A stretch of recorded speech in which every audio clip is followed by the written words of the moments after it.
Como vocês podem ver, Friedrich Engels ele foi muito influente no marxismo e no mundo todo, no que vale ali a teoria política, econômica, socialista e etc. Né? Friedrich Engels ele foi um grande companheiro ali de Marx, ele foi filósofo, sociólogo, jornalista, economista e revolucionário alemão. Ele foi um dos grandes colaboradores ali de toda a obra ali do Karl Marx, ele financiou, ele ajudou financeiramente, teve todo esse contato financeiro ali e foi um dos maiores investidores de todas as obras de Karl Marx. Ele nasceu numa família bem rica, tá? Nasceu numa família bem rica no ramo têxtil, né? Na parte de indústria, onde ele começou a ter contato com o marxismo, o socialismo e esse tipo de coisa, né? A partir do seu encontro com Karl Marx. Porém, antes mesmo, ele já estava estudando na Universidade de Berlim, onde se envolveu ali em debates e começou a entender ali um pouco ali de desigualdade social, esse tipo de coisa. E após terminar a faculdade, ele foi trabalhar com seus pais e com sua família, e foi ali que ele começou a ter mais contato ainda com a desigualdade. Porém, por mais que Friedrich Engels tenha nascido no dia 28 de novembro de 1820, só veio a ter encontro com o Karl Marx 24 anos depois, né, que foi em 1844. Foi onde eles tiveram um contato e uma reunião, se conheceram e conversaram, e foi em Paris. E foi a partir de lá que as obras começaram a ser escritas. Vamos falar sobre a primeira obra de Friedrich Engels, que se chama A Situação da Classe Trabalhadora da Inglaterra, que foi escrita em 1845. O que acontecia, né? Ele se baseou em suas próprias observações e pesquisas que tinham na época, e o livro foi dividido em três partes. A primeira delas é a situação do trabalhador urbano, a situação do trabalhador rural e consequências da Revolução Industrial. Na primeira parte, ele descreve as condições da vida dos trabalhadores urbanos, onde ele acaba trazendo temas como moradia, alimentação, a saúde, a educação e o lazer. E Engels ele mostra que muitos dos seus trabalhadores viviam em condições de pobreza assim absurda, né, de forma assim muito forte. Eles trabalhavam por longas horas e por salários baixíssimos e não tinham acesso nem mesmo ao serviço básico, a questão mais simples, né? Nesse capítulo, que é a situação do trabalhador urbano, ele fez essa análise. Na segunda parte, que eu achei importante de colocar aqui para vocês, que fala sobre a situação do trabalhador rural, ele descreve as condições de vida dos trabalhadores rurais, né? E, obviamente. Então, o que ele mostra ali? Ele mostra que também tinha um impacto muito negativo na vida das pessoas que trabalham no meio rural, que eram forçadas a deixar suas terras e se mudar para as cidades em busca de trabalho, porque simplesmente a vida rural já não estava mais compensando. E na última parte, ele estava falando sobre as consequências da Revolução Industrial, onde Engels ele discutia as consequências da Revolução Industrial e argumentava que, através da Revolução Industrial, começou a surgir uma nova classe social chamada proletariado, que é explorada pela burguesia, segundo Engels, tá? E ele prevê que o proletariado ele acabaria uma hora ou outra se revelando e se rebelando contra a burguesia e estabeleceria uma sociedade socialista, né? Então, ele acabou vendo toda essa situação e foi dali que começou a surgir algumas ideias ali contra essa questão e essa briga aí com relação ao proletariado e burguesia. Vamos falar sobre a dialética da natureza, que tem um pouco a ver até mesmo tem uma referência aí com de Hegel, inclusive, né? Onde se refere a uma aplicação dos princípios da dialética, né? A ideia de uma dialética da natureza, que é a obra de Engels, era discutir sobre diversos filósofos e pensadores. E a dialética ela foi um método filosófico que envolve análise de contradições, mudanças e desenvolvimento ao longo do tempo, que é até a tese hegeliana, inclusive, que tem muito a ver com isso, que é criticar, mostrar as contradições, mostrar a parte positiva e junto delas ali se juntar antítese, tese, esse tipo de coisa, tá? e tem referências ali ao materialismo dialético, né, onde ele parte da premissa do materialismo, onde ele enfatiza a importância da matéria e da realidade, né, onde ele aplica os princípios do materialismo dialético com referência a Hegel. Olha que coisa. Também ele fala sobre a unidade e o conflito, onde ele compreende que os processos naturais frequentemente envolvem contradições, que acabam levando o desenvolvimento e a transformação. Outra questão também que ele fala muito forte ali é sobre a evolução dos fenômenos naturais ao longo do tempo. Então, ele entendia que, por mais que o mundo começasse ali desenvolver, poderia haver problemas mais para frente devido às explorações, tá? Vamos para o próximo livro chamado A Origem da Família, da Propriedade Privada e do Estado, que é inclusive uma das obras mais famosas de Friedrich Engels, que é muito conhecida e muito prestigiada nas faculdades, inclusive. Muitas dessas faculdades usam como base para poder explicar muita da parte do marxismo. Nesta obra, ele explora a evolução histórica da família, onde ele acaba aplicando a perspectiva do materialismo histórico, como eu já me referi, e que ele acabou desenvolvendo ali junto com o Marx. Essa obra em si foi escrita por ele, mas muitas dessas ideias foram desenvolvidas junto com Marx, tá? Vamos falar sobre a análise que ele fez. Primeiro, ele começou com a pré-história e sociedades primitivas. Engels ele começou ali analisando a pré-história, né, da humanidade, onde as sociedades elas eram caracterizadas por uma forma primitiva ali de comunismo, e nessa sociedade a propriedade era comum e as relações de produção eram baseadas na cooperação e na igualdade. Então todo mundo ali tinha direito, ninguém era dono ali de terras.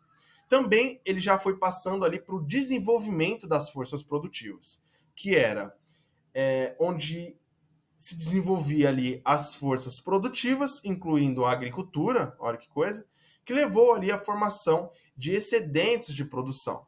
Esses excedentes permitiram a acumulação de riqueza e levaram ao surgimento da propriedade privada. Depois, ele vai para a origem da família monogâmica, onde Engels ele acaba examinando a evolução da família, argumentando que a monogamia ela surgiu em resposta de uma necessidade de transmitir a propriedade privada de geração em geração. Isso levou à instituição da família monogâmica, na qual a mulher se tornou propriedade ali do homem, né? Outra questão também são as emergências do Estado. Com a propriedade privada e a família monogâmica, Engels ele afirma que o Estado surgiu como um instrumento de dominação de classe. O Estado protegia os interesses dos proprietários e garantia a perpetuação da propriedade privada. Outra questão também que ele abordou no livro é as condições das mulheres, onde Engels ele também discute a opressão que as mulheres sofriam, argumentando que a monogamia e a propriedade privada contribuíram para a subordinação das mulheres na sociedade. Ele destaca que como a família monogâmica transformou as mulheres em propriedade dos homens. E aí ele também aborda com uma conclusão mostrando a evolução histórica da propriedade privada, da família monogâmica e do Estado, que levaria eventualmente ao socialismo. Então ele vê o socialismo como a próxima etapa da evolução social, onde a propriedade privada seria abolida e a família monogâmica iria estar ali perdendo ali seu caráter de acordo com Engels, tá? Opressivo e o Estado se tornaria ali obsoleto, né? Então, tá aí uma questão muito importante de se falar. Outro livro também que ele escreveu chamada Ludwig Feuerbach e o fim da filosofia clássica alemã.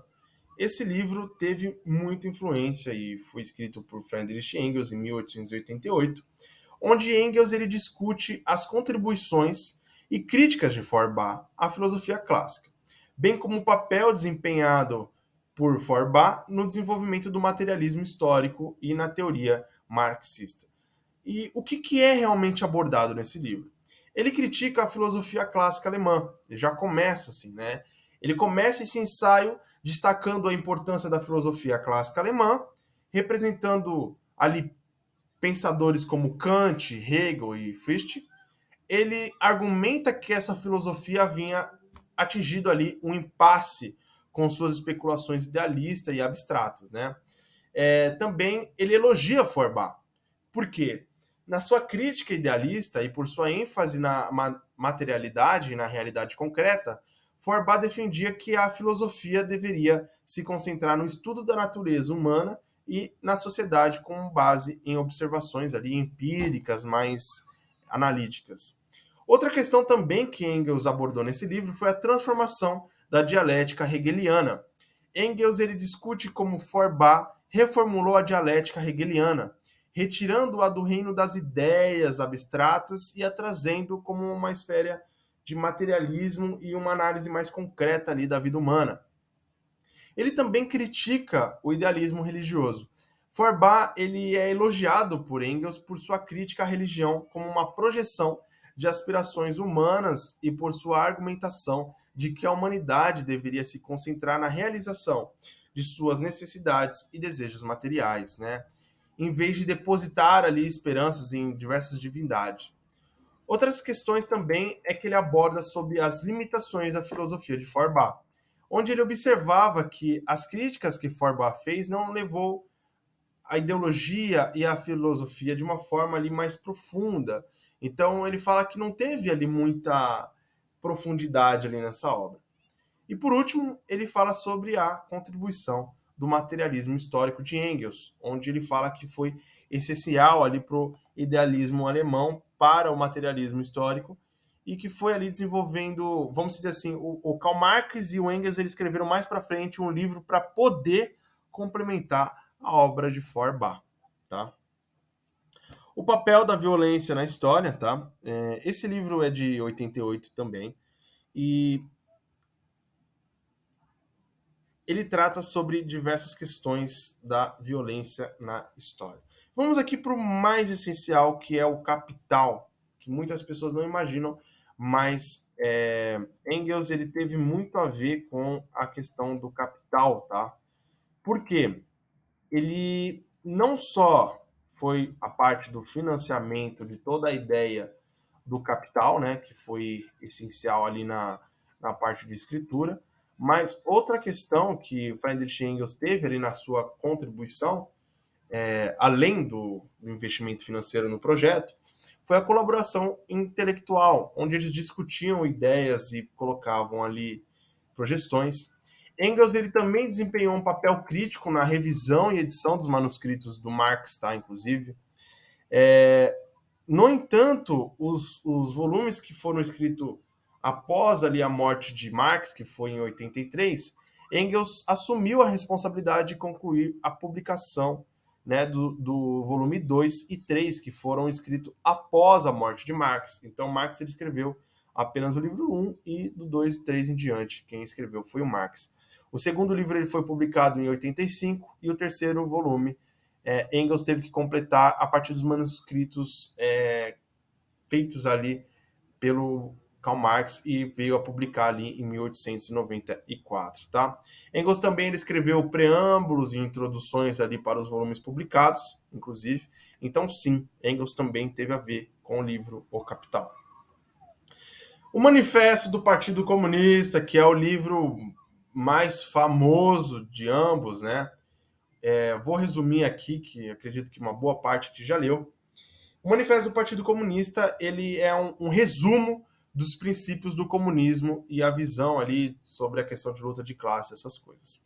O livro ele começa falando sobre a luta de classes, então ele acaba ali passando uma série de questões sobre a luta de classes, como a sociedade era dividida entre a classe dominante e a classe oprimida.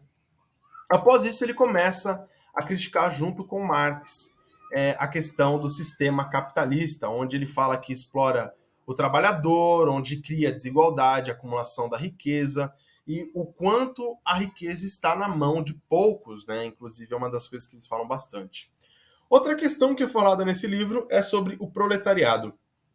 Ele fala que o proletariado ele vive numa questão precária, enquanto o burguês vive numa vida muito diferente. Outra questão que é muito importante falar é sobre a revolução. O manifesto, ele defendia que a ideia de que o proletariado, ele deveria se unir e se revoltar contra a burguesia em uma revolução. Eles acreditavam que essa revolução levaria à abolição do capitalismo e assim começaria um início ali, uma abolição ali da propriedade privada e um início de uma sociedade sem classe, que é o comunismo.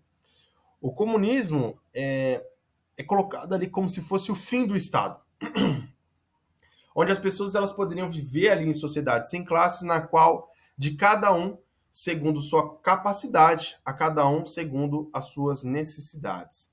E é claro, o livro ele acaba sendo finalizado ali por causa de questões de corrupção. Eles falam bastante sobre a questão da exploração e o quanto o Estado ele quer alienar as pessoas a viver uma vida medíocre, né, e não querendo o melhor. Outro livro que é muito importante, que é A Ideologia Alemã, que é muito importante e é muito essencial. Como nós conversamos, ela tem muito a ver com a filosofia de Feuerbach, né, que tem muito a ver ali com o, todo o desenvolvimento, uma análise, né? O que realmente ali vai ser abordado, o que realmente ali é conversado, o que realmente ali é tratado nesse livro. Primeiro, ele começa criticando a filosofia idealista alemã, onde era muito concentrado em questões abstratas e distantes da vida real, ó vida, ó céus, esse tipo de coisa, de acordo com Engels. Eles argumentavam que a filosofia ela deveria se voltar para questões sociais, materiais, esse tipo de coisa. Ele falava também sobre a questão de alienação que os alemães eles viviam na época, né? Muito, nossa, eu vou vencer na vida, eu vou conseguir ali muita coisa, sendo que o próprio Estado não estava muito afim de viver. Ele continua a questão da crítica à propriedade privada e à burguesia, também aborda as principais ideias do comunismo, a importância da prática, e ele critica, isso é um bom detalhe, os jovens hegelianos, né? Que é um grupo de filósofos que contemporâneos da época que estavam muito engajados com as ideias de Hegel. Ele argumentava que esses filósofos estavam envolvidos ali em só debater e não estavam afim de ir para a atividade, realmente colocar a mão na massa.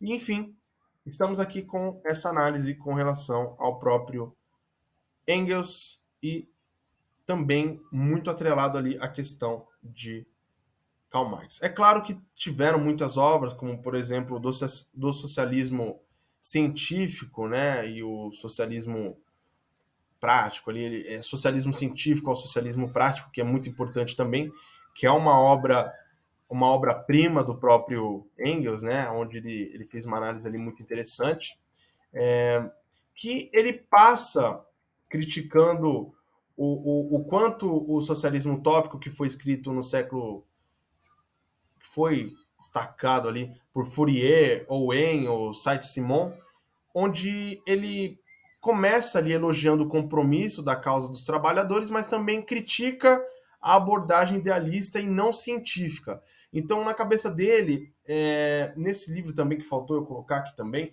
que essa questão de pô, por que vocês querem ter esse socialismo utópico, sendo que a gente pode ir mais atrás e mais ali afinco nas raízes, né?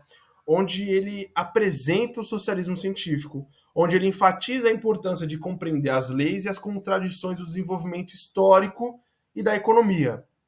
E ali ele se opõe à especulação utópica, né? E ele também emprega um método dialético nessa obra. E, bem no final, ele defende a necessidade da revolução proletária, como ele coloca ali em todos os livros e como isso iria organizar. E, pois bem, isso é Friedrich Engels. Claro que vai faltar muitas coisas, mas no final eu vou estar colocando ali também essa questão científica, artigos, esse tipo de coisa, para poder estar complementando. É claro que só esse conteúdo aqui não é só, tá bom?